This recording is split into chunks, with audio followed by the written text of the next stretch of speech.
E aí, pessoal, tudo certo? Dando continuidade aqui aos assuntos, né, referente às questões do Brasil. Hoje a gente entra na questão da geomorfologia e solos do nosso território. Lembrando, certo, que nosso território, geologicamente falando, é composto por escudos cristalinos e bacias sedimentares, certo? Maior parte do território é composto por escudo e menor parte por bacias sedimentares. Bom, e quando a gente fala da geomorfologia, né, das feições da superfície terrestre, como é que está organizado essa configuração do nosso território? Então vejam só, 40% da composição do território brasileiro é composto por planícies e depressões, ou seja, por terras baixas, que não são superiores a 200 metros de altitude, tá? Olha a dica, altitude. Quando falamos de elementos naturais, trabalhamos com altitude. E altura, quando falamos de elementos humanizados, tá? E 60% de planaltos, ou seja, em linhas gerais, regiões planálticas, basicamente, são áreas de escudo, né? E regiões de bacias sedimentares são áreas de planícies ou depressões. Bom, a gente tem também uma baixa ação endógena, ou seja, a gente percebe aí, tá, que a ação geológica ela não tem tanta interferência no nosso território, tá?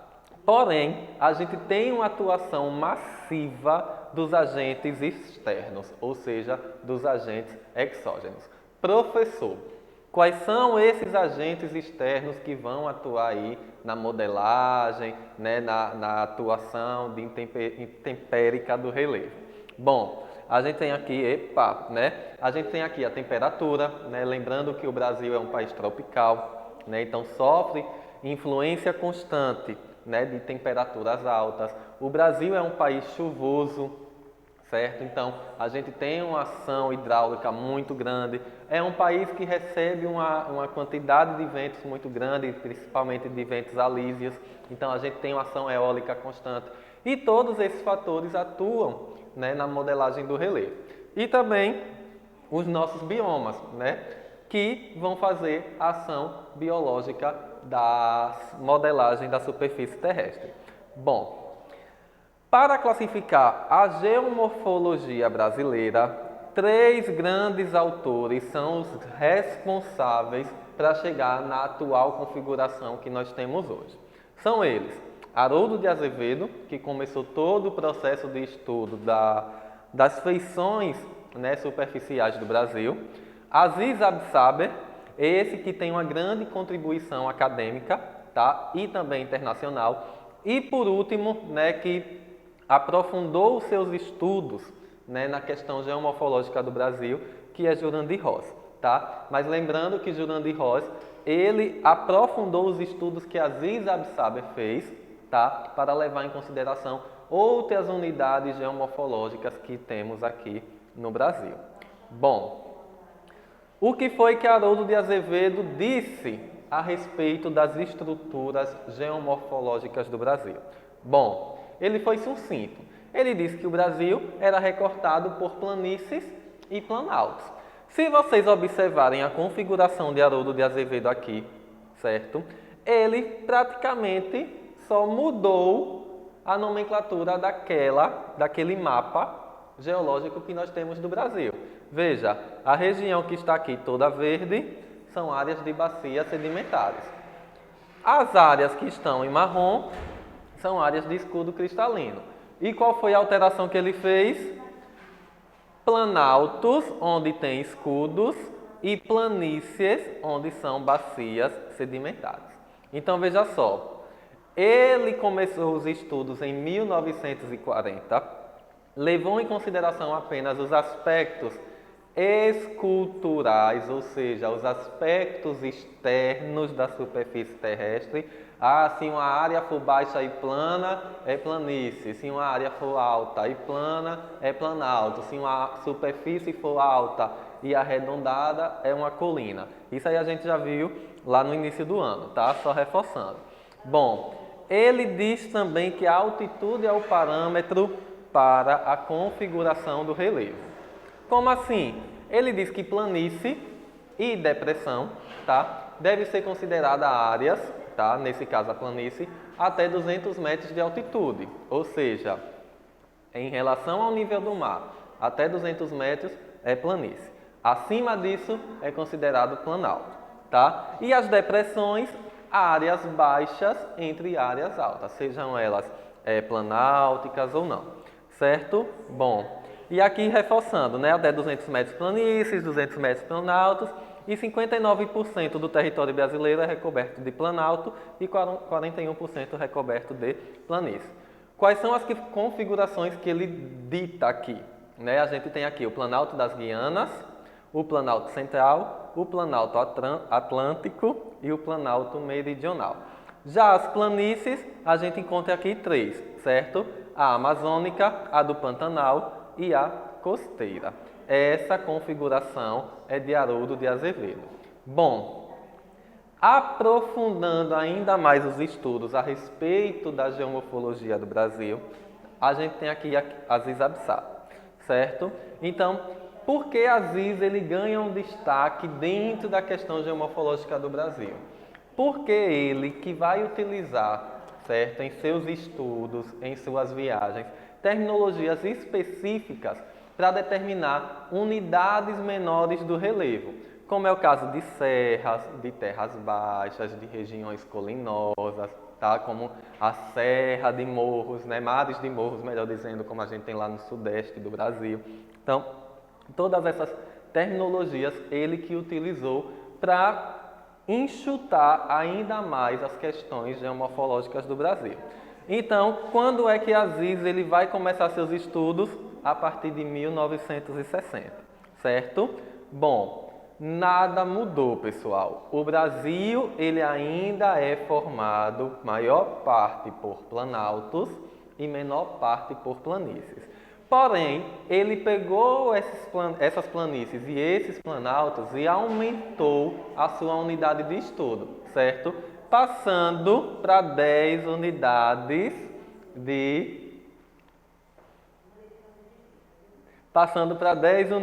de relevo, certo? Sendo 7 áreas planálticas e 3 áreas de terras baixas, certo? Como é o caso aqui, ó, ao norte, Planalto das Guianas, Planalto Central, Planalto Meridional, Planalto do Maranhão, Piauí, Planalto Nordestino e serras e planaltos do Sudeste brasileiro, certo? E finalizando aqui, o Planalto Uruguaio Sul-Rio-Grandense. Bom, e as planícies a gente só tem 3, né? As terras baixas da Amazônia, as costeiras e a planície do Pantanal, certo? Bom, avançando aqui, a gente tem a questão das unidades estruturais propostas por Jurandir Rosa, certo? Bom, Jurandir Rosa ele vai aprofundar ainda mais os estudos que Aziz Absaber fez, certo? Ele vai criar aí ao total 12 áreas de planaltos, vejam só, 12 áreas de planalto, 6 áreas de planície e 12 áreas depressivas, certo? A diferença agora de Aziz para Jurandir é que ele começa a encarar as depressões. Vejam só, no meio acadêmico, científico, geológico, geomorfológico, tá? Entra uma ampla discussão. Será que essas regiões são realmente de planície, o que Jurandir propõe? Será que essas áreas de depressões são depressões, com o que Jurandir propõe? E aí a gente tem um amplo debate. Bom, mas por que ainda assim Jurandir ele é estudado, né, nos livros didáticos, a gente está vendo ele aqui? Porque ele criou configurações, como vocês podem ver aqui, ó, de acordo com a altimetria do terreno, certo? Então ele foi diluindo ainda mais áreas que estavam sendo estudadas por todos esses outros autores, né? Como é o caso de Aziz e como é o caso de Haroldo. Então ele foi diluindo todo esse processo, certo? Para a gente tentar entender e identificar a área, a ocupação e também como é que eu posso dizer aqui, as formas econômicas que essas unidades poderiam ser estudadas, certo? Então aqui, ó, As áreas planálticas, né? As áreas depressivas e as áreas de terras baixas, que são as planícies, certo? Avançando aqui, a gente tem um conceito muito importante que Jurandir Ross propôs para nossos estudos de geomorfologia.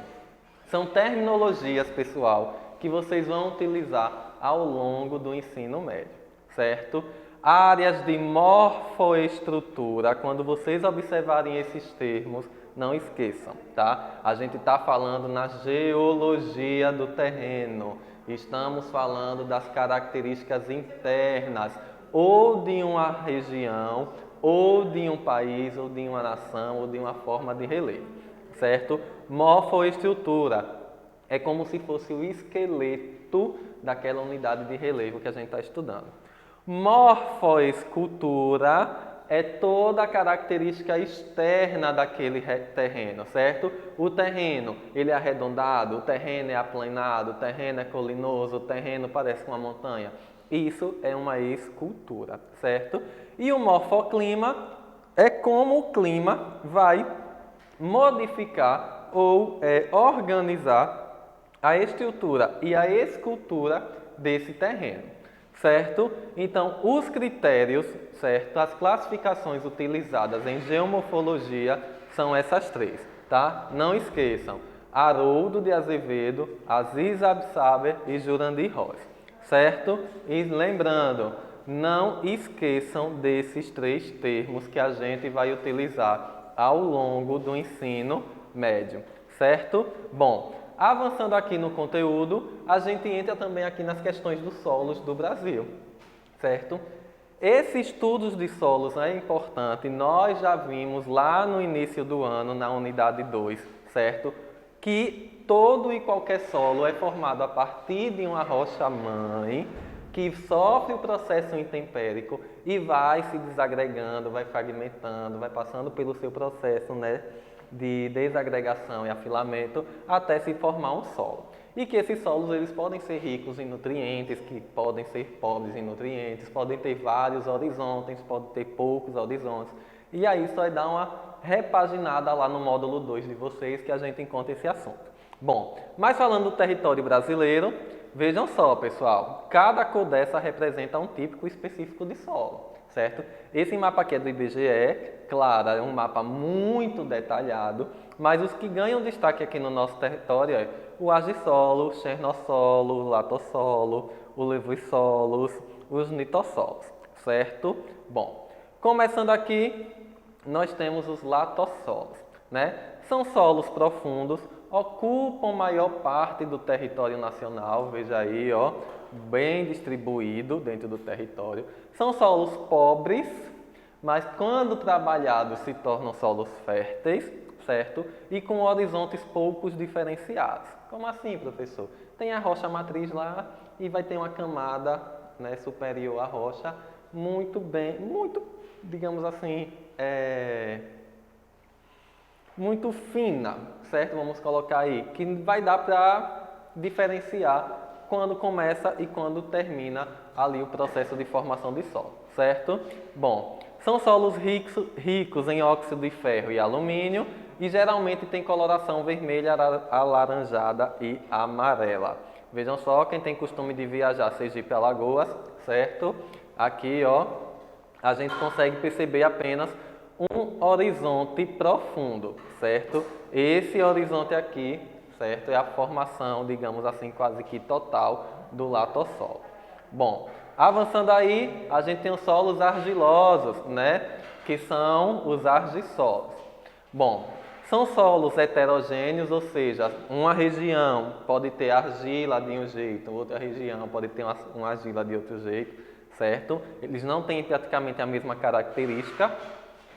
São solos profundos e com drenagem moderada, ou seja, são solos que absorvem pouca água ou há uma absorção de uma forma muito lenta, certo? Mas são solos que têm boa fertilidade, certo? Devido a essa retenção de água, né? Que é o que a planta precisa ali, né, para se desenvolver. Veja aí que também, né, é um tipo de solo que tem com grande frequência aqui no nosso território, tá? É o segundo solo mais encontrado aqui no Brasil. Bom, avançando aqui, vejam aí, né, solo ó, profundo também com pouco horizonte, tá? E que aqui a drenagem dele é bem lenta, né, podendo formar aí poças e tudo mais. Bom, terceiro tipo de solo, a gente tem o solo litólico, né, que a gente chama de neossolo litólicos. Bom, qual é a característica dos solos litólicos? Geralmente são solos muito pedregosos, ou seja, solos que não vão ter horizontes muito distantes um do outro, né? Tem lá a rocha e já começa o solo ali mesmo, certo? São solos muito rasos e de ocorrência em declives, ou seja, a área que vai, né, descendo o terreno.